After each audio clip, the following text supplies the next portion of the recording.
Amigos do canal Gol de Cabeça, sou Sérgio Filgueira, sou administrador do canal, sou botafoguense, nunca escondo de ninguém, mas é um canal para todas as torcidas. A gente tem de vez em quando uns espaços de Botafogo aqui, mas eu penso, assim como muitos amigos torcedores de outros times gostam de ver essas análises táticas, pensamentos, eu peço até para você que é torcedor de outro time, dá uma olhadinha que pode ser que você pegue alguns conceitos aqui que você use para o seu time. Antes de entrarmos no assunto do vídeo propriamente dito, um recado. Eu, Sérgio Filgueiras, o meu Instagram pessoal está aí para você me contactar. Fui executivo do mercado financeiro por 25 anos. E há 8 anos atuo como consultor empresarial, consultor de negócios. Ajudei muitas empresas a pegarem dinheiro.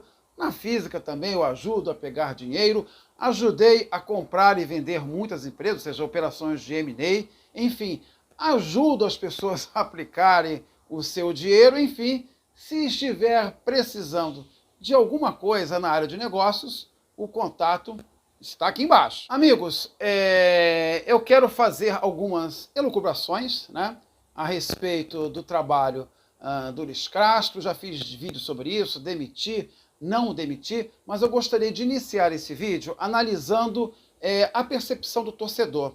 Para mim, muitas vezes é o seguinte, a bola entrou, o time jogou bem. A bola não entrou, o time não jogou bem. Então, eu vou analisar, nessa primeira parte do vídeo, né, o Botafogo jogo a jogo.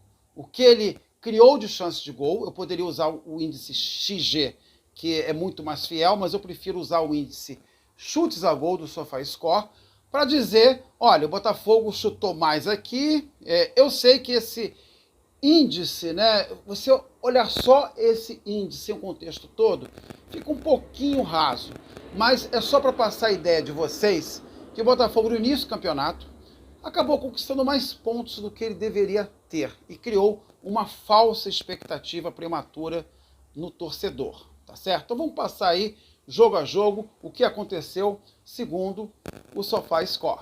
Vou botar uma cola aqui do meu lado, gente, para me facilitar. Tá? O Botafogo ele estreia perdendo o Corinthians por 3-1 em casa. O Botafogo teve 4 chutes no gol, vocês estão vendo aí na tela, contra 8 do Corinthians. O Botafogo tinha 0 pontos na tabela e deveria ter 0 pontos. Aí vem o jogo com o Ceará, fora de casa. O Botafogo ganha de 3-1. Só que o Ceará chutou 4 bolas no gol e o Botafogo chutou 3. O Botafogo tinha 3 pontos na tabela, mas na verdade deveria estar com 0. Vem o jogo com o Atlético Goianiense. O Botafogo empata em casa em 1-1. Foram 2 chutes a 2 de cada lado. O Botafogo foi para 4 pontos na tabela, quando na verdade deveria ter conquistado o seu primeiro ponto. Aí vem o jogo com o Juventude. Foi um jogo que terminou empatado em 1-1 e foram 4 chutes no gol de cada lado. 5 pontos na tabela para o Botafogo, quando na verdade, se fosse a gente analisar só por chutes a gol, o Botafogo deveria estar conquistando o seu segundo ponto. Aí vem o jogo com o Flamengo em Brasília, naquela linda manhã de domingo, tá certo?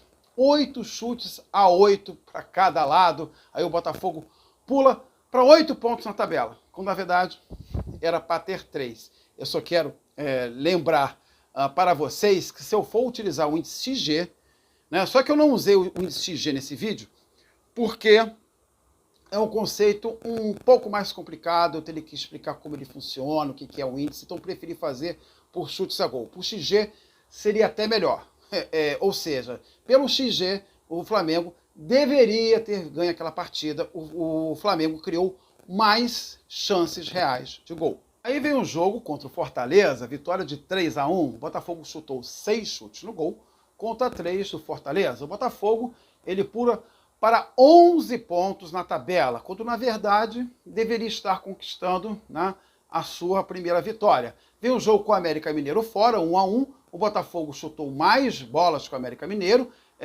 aí a diferença entre pontos que ele tinha na tabela e pontos que ele deveria ter cai um pouquinho, fica em 12-9. Contra o Goiás, o Botafogo perde o jogo de 2-1, mas ele chutou mais no gol que o Goiás. Na verdade, aí era para estar igual, tá? Vocês veem que contra o Fortaleza Flamengo, o Botafogo tinha 5 pontos a mais do que ele realmente deveria ter. Aí contra o Goiás iguala. Na verdade, era para estar 12-12. perde 4-0 para o Palmeiras, né? Enfim, 6-3 para o Palmeiras em chutes no gol. Continua 12-12. Contra o Avaí, o Botafogo perde de 1-0, mas chutou 7 bolas no gol contra 2 do Avaí. Ali, no final do primeiro tempo, o time foi vaiado, mas o time tinha criado muitas chances que ele não estava criando nos jogos anteriores. É só vocês analisarem os números que estão sendo colocados aí. Nesse momento aí, contra o Avaí, era o Botafogo passar, tá? Aí se inverte, era o Botafogo ter 15 pontos na tabela, quando na verdade tinha 12. Aí veio o jogo com o São Paulo, o Botafogo chutou 3 chutes no gol contra 2 do São Paulo, o jogo foi 1-0 Botafogo. O Botafogo foi para 15 pontos na tabela e foi para 18 nessa nossa discussão imaginária de quantos pontos ele deveria ter. Aí o Botafogo ganha do Inter lá, aquele jogo épico, para mim a melhor partida do Botafogo no campeonato, tá certo? De 3-2 do Internacional, sendo que o Inter chutou 8 bolas no gol contra 6 do Botafogo, né? Aí iguala de novo, o Botafogo vai para 18 pontos na tabela, deveria ter 18 pontos. Contra o Fluminense, apesar de toda aquela posse de bola, só teve 3 chutes no gol, Botafogo 1, o Fluminense ganhou de 1-0, continua 18-18.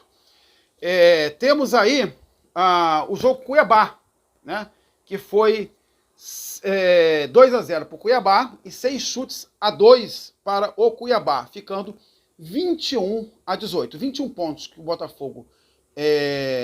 Desculpa, eu pulei aqui o Bragantino, mil perdões.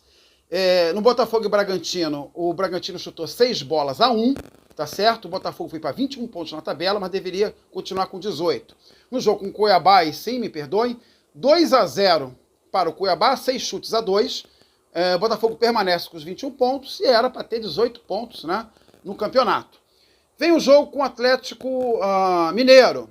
Foi 1-0 para o Atlético, aquele gol espírito do Zaracho, e 2 chutes do Botafogo no gol contra 4 do Atlético. 21-18, né? 21 pontos que o Botafogo tinha na tabela, 18 que deveria ter se eu fosse fazer uma paridade aí pelos chutes a gol que mereceu ganhar ou não. Santos 2, Botafogo 0, né? Foram 7 chutes no gol do Santos, 10 do Botafogo, e aí a gente empata novamente. O Botafogo permanece com os 21 pontos na tabela, mas deveria ter ganho esse jogo. Com a proposta de ser propositivo, tá certo? Para mim, o melhor jogo do Botafogo no campeonato foi contra o Inter, vou falar isso mais à frente. Mas com a proposta de ser propositivo, o melhor jogo do Botafogo no campeonato foi contra o Santos. Só que a galera só pensa na bola que entra, tá certo? E aí nós temos o jogo seguinte contra o CAP, foram 6 chutes do Botafogo contra 4 do CAP. O Botafogo vai para 24 pontos na tabela e teria 24 pontos teóricos se a gente fosse dar, né, a vitória pelos chutes a gol, tá certo? Vem o jogo com o Coritiba, 1-0 Coritiba, 4-3 Coritiba em chutes, o Botafogo permanece com os 24 pontos, nos pontos imaginários permanece com 24, vem o empate com o Ceará, quando, na verdade, o Ceará chutou mais no gol que o Botafogo, uma bola, tá aí, 5-4, o Botafogo vai para 25 pontos na tabela, quando, na verdade, deveria continuar com 24 pontos. E aí vem o jogo com o Atlético Goianiense, esse último, né? Que pelo índice G, que eu não estou usando esse critério, o Atlético Goianiense deveria ter ganho de 1-0 ou o jogo deveria ter sido 1-1. Por índice G, já falei, o Flamengo deveria ter ganho aquele jogo, tá? Mas vamos usar o mesmo critério aqui. O Botafogo chutou 5 bolas ali no gol, o Atlético Goianiense 2, o Botafogo ganhou 1 ponto, foi para 26 pontos na tabela, quando, na verdade, né, ele deveria ter 27 pontos. A ideia, como eu disse para vocês, é só mostrar que no início do campeonato, né, o Botafoguense se empolgou, né, o Botafogo chegou a figurar no G4, mas eu sempre dizia nas lives pós-jogo aqui do canal, né, que a gente tem feito direto, aqui a gente tem 3 tipos de live. A gente tem live de cartola, a gente tem live hoje à noite, quando eu gravo esse vídeo, é dia de live aqui no canal, na mesa elíptica, a mesa redonda, o debate, né, dos times cariocas. Eu falava, né, tanto na mesa elíptica quanto nas lives pós-jogo, que o Botafogo ele tinha mais pontos do que ele deveria ter pelo que ele vinha jogando. Mas quando a bola não entra, é a percepção do treinador do que está jogando bem e do que está jogando mal. Para muitos aí, o que eu vou falar é repetitivo, né? Para quem acompanha o canal, para outros é noite de estreia, estarão ouvindo de Sérvio Filgueiras pela primeira vez, né? A gente não constrói trabalhos do dia para a noite. Trabalhos que encaixam rápido é quando você pega um técnico anterior que era propositivo, tipo Ricardo Gomes, substituído pelo Jair Ventura, né? Ou Chamusca, substituído pelo Enderson. Quando você fecha as casinhas, você bota 2 linhas de 4 lá atrás, você fecha o seu bloco, tá certo? Assim como o Palmeiras muito bem fez contra o Atlético com 2 a menos para eliminar o Atlético. E você dá chutão para frente por um homem rápido que você tenha, né? Um Bruno Silva ou um Pimpão que escape. Assim, esse modelo de jogo, para você sair de um modelo propositivo para ir para o reativo, é rápido e se encaixa rápido. Tem outras coisas que encaixam rápido também. Alguém vai dizer assim, pô, mas o Dorival substituiu o Paulo Souza e encaixou rápido o Flamengo. É verdade. Só que o Dorival, ele faz o café com leite. Dorival é um técnico à antiga. É um técnico como o Cuca, é um técnico que potencializa o que os jogadores têm de melhor, né? Antigamente, né, antes do futebol ser essa correria que é hoje e ser um jogo muito mais tático, né, os times jogavam numa espécie, por exemplo, nos anos 90, de um 4-4-2, né, e que você jogava por complementaridade dos jogadores, né, um Túlio joga com um Donizete.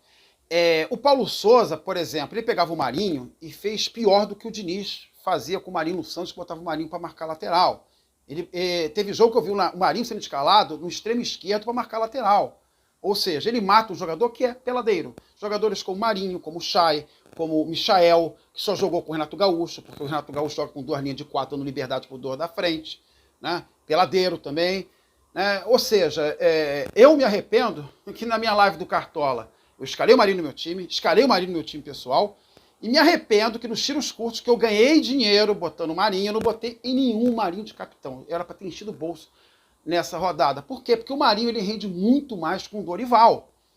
Tá? E essas pequenas. E o Dorival tem um time que joga junto, a base está ali desde 2019. É muito mais fácil você ajustar com um elenco bom e você explorando o que eles têm de melhor.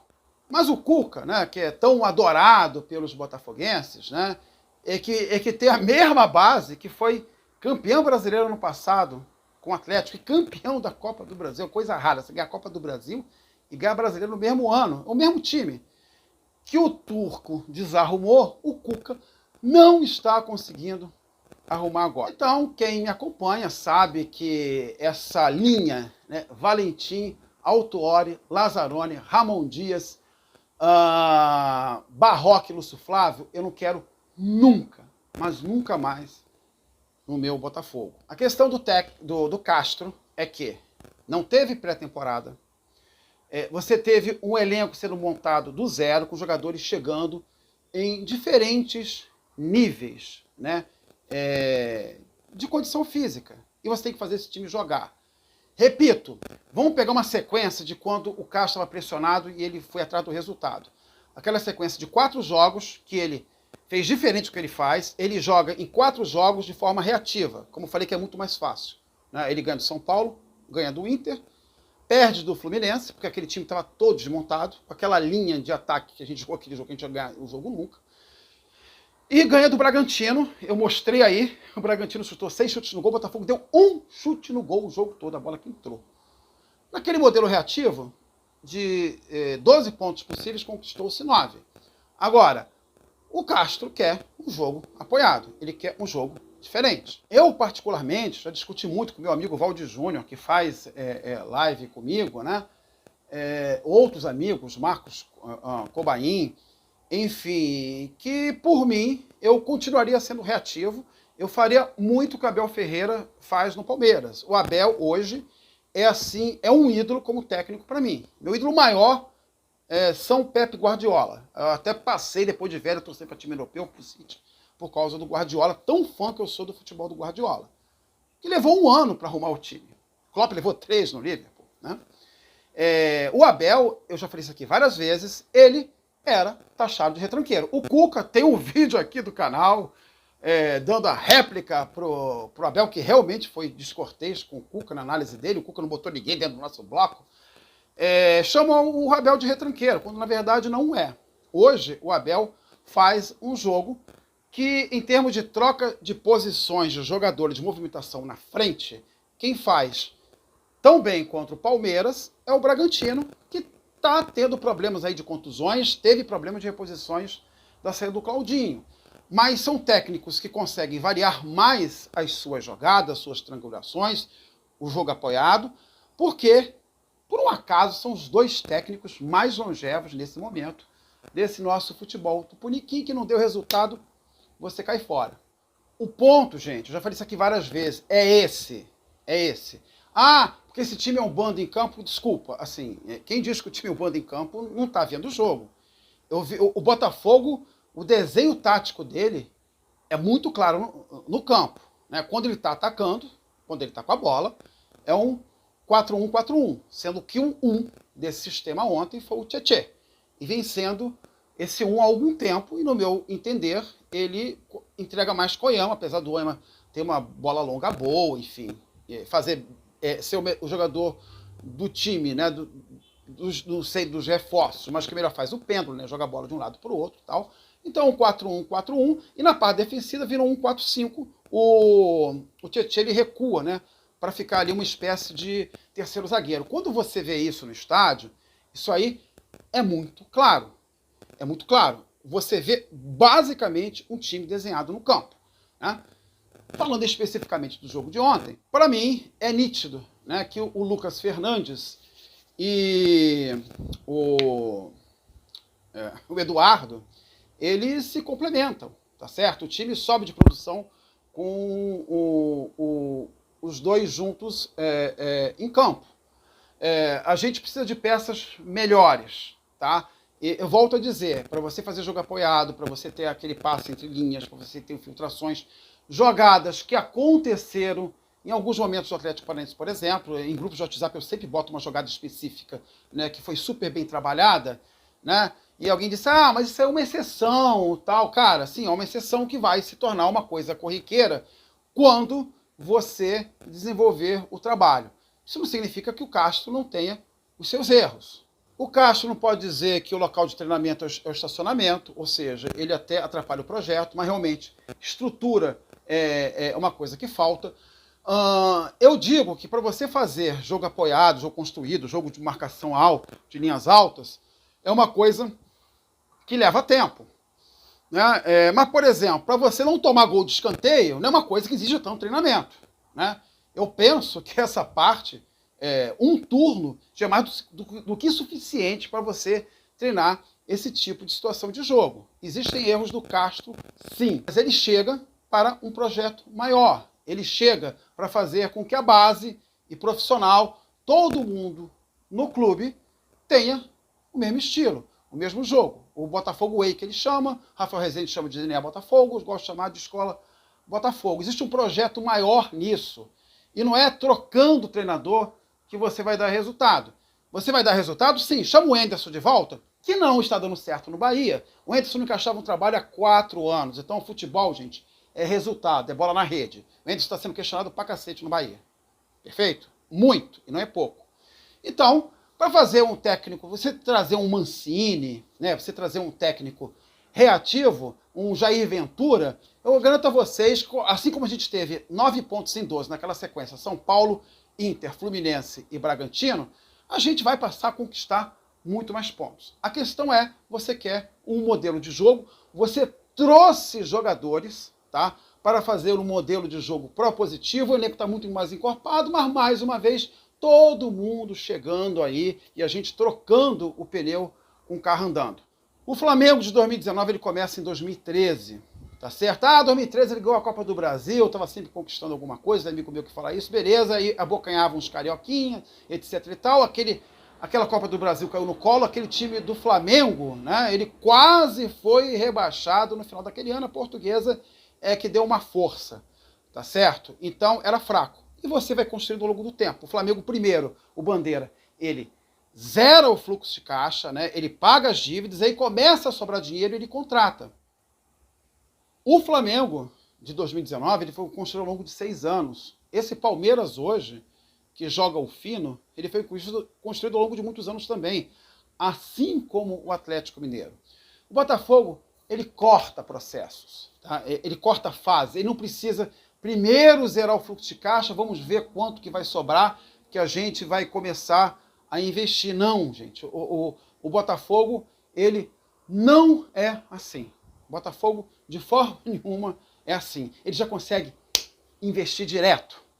Mas aí o Textor compra o time, né, em março, a janela fecha em abril, você teve uma primeira janela de uma Torre de Babel, né, que você tinha que montar o time, você sabe que você não conseguiria muita coisa no Brasileiro com um time que disputou a Série B. Né? Por exemplo, eu falava no início do ano, em lives aqui no canal, que o Chay não disputava a Série A, kkk, ttt, pipi. Você está falando do Chay, eu falo, gente, ele não tem físico para disputar a Série A. E foi comprovado, não é? Assim como o Oyama. O Oyama não tem físico. Ah, você está contra a volta do Oyama? Tô, porque o Oyama era ótimo para a Série B, mas ele não compete na Série A e por aí vai. Então, assim, foi tudo construído em cima da hora. Como já falei, o Castro pega um time que sem pré-temporada, em estágios diferentes, e toda hora tá chegando gente aí por causa da segunda janela. Calma, nenhum desses times de ponta, me fale um time no futebol mundial ou no futebol brasileiro que em um ano, em poucos meses, ele passou a ser um time de ponta. Outra coisa que as pessoas elas têm que entender é que vocês estão recebendo, por exemplo, Gabriel Pires, vocês anotem aí, me cobrem, né? Chega para ser nosso melhor meia. Provavelmente vai ser o nosso melhor meia. Vocês já ouviram falar em Gabriel Pires? Não, ninguém ouviu falar em Gabriel Pires.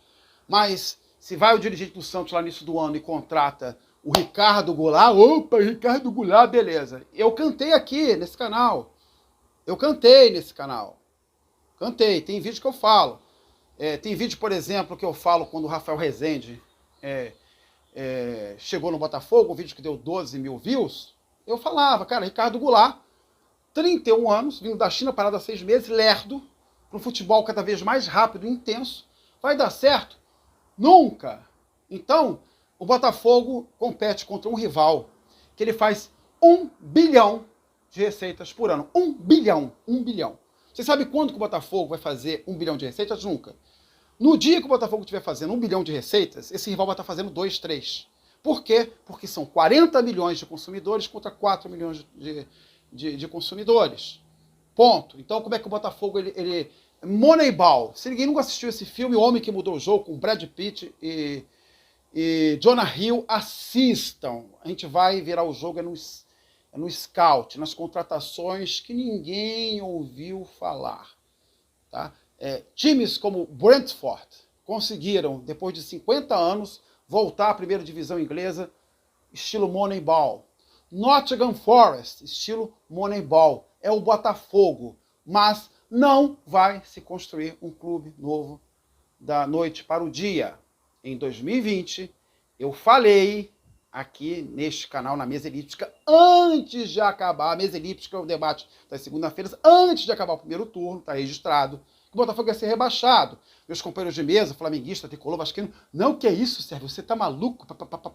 Ia ser rebaixado. Sabe o que vai ser rebaixado? Porque a gente vendeu o Luiz Henrique, a gente emprestou o Luiz Fernando pro Grêmio, a gente não tinha saída nas pontas com um time frouxo. Ninguém que pegava na marcação. Então a gente não roubava a bola, a gente não conseguia sair pelos lados que não tinha jogador de velocidade, o Botafogo era atacado o tempo todo. Qualquer time tinha posse de bola de Barcelona contra o Botafogo. Olhando aquilo, eu falei, vai ser rebaixado e ainda falei mais, né? Vai ficar 10 pontos atrás do penúltimo. Vai ser rebaixado de uma forma muito, muito, muito vexaminosa. Da mesma forma que eu falei naquela época que o Botafogo ia ser rebaixado, eu cravo para vocês que o Botafogo não vai ser rebaixado.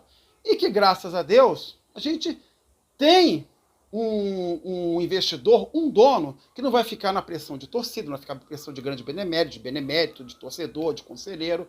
A gente vai fazer o que a gente nunca fez. A gente vai experimentar o que acontece quando a gente não faz Valentim, Autuori, Lazzaroni, Ramon Dias, Barroca e Lúcio Flávio. A gente vai experimentar o que acontece quando a gente dá tempo de se dar o trabalho.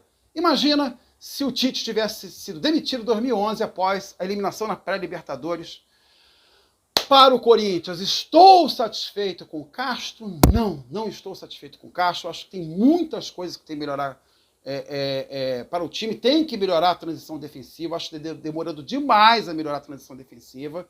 Eu até entendo que para melhorar a transição defensiva, o Botafogo precisa jogar em bloco e com as linhas altas, com a primeira linha alta, mas entendo também que fica claro para mim que o Castro ainda não treinou a parte defensiva o suficiente para jogar com linhas altas, para não tomar gol de contra-ataque a todo jogo em cima do Sampaio, ou do Carly, ou de outros. Você precisa de treinamento para fazer essas coberturas. Eu acho que esse tipo de entrosamento já deveria ter acontecido passadas 22 rodadas, mas